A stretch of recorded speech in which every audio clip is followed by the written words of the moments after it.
Fellow users, welcome to Apallax. This is r/2sentencerhorror.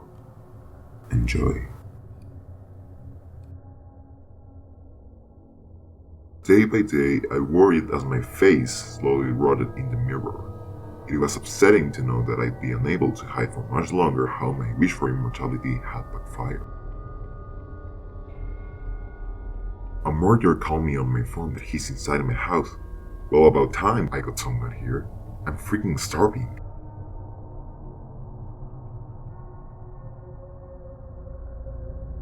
If only they could stay little forever, then he would always be my baby, the mother mused as she stroked his head.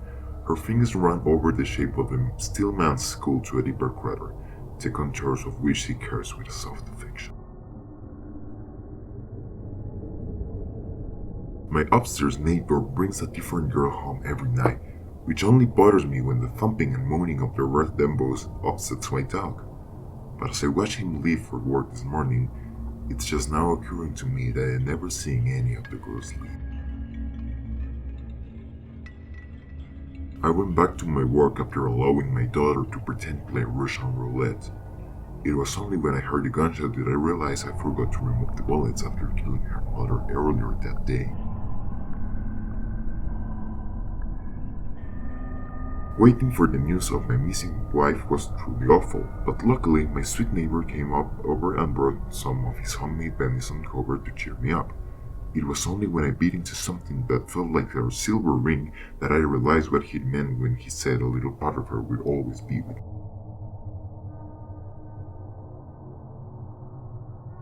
I love you, darling. The deep red wine slipped through my lips, knowing I switched the glasses, saving my wife from her planned suicide.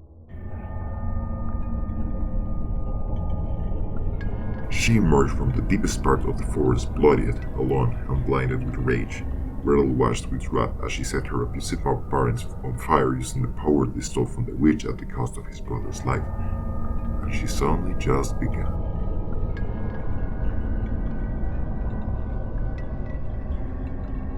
My heart sank as I was being sworn in to testify against my abuser, because in that moment I came to the realization that the voice of the judge was the same as the masked man who filled the church.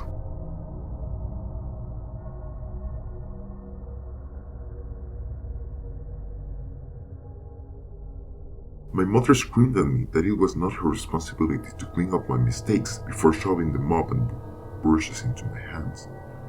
I stood there sobbing while cleaning up the mess that was caused by my miscarriage.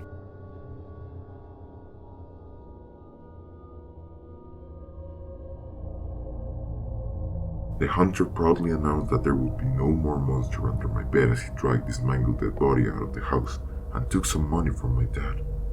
My heart sank because nothing could stop my dad from coming into my room every night now.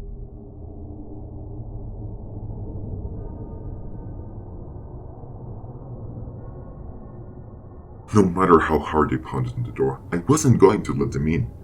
All it means is less resources for me.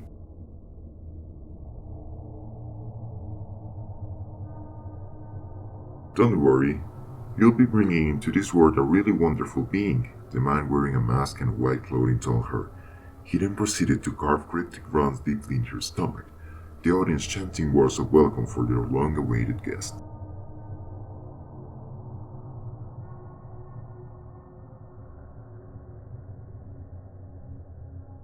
I can prove you don't love him, said my ex, while pointing a gun at us. Chew out your tongue or stab him in both eyes. If you do neither, I will show it to you both.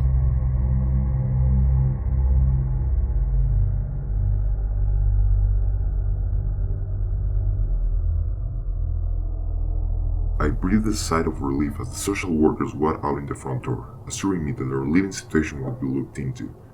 What snapped me out of it was my father's disapproving glare as he shut and locked the front door.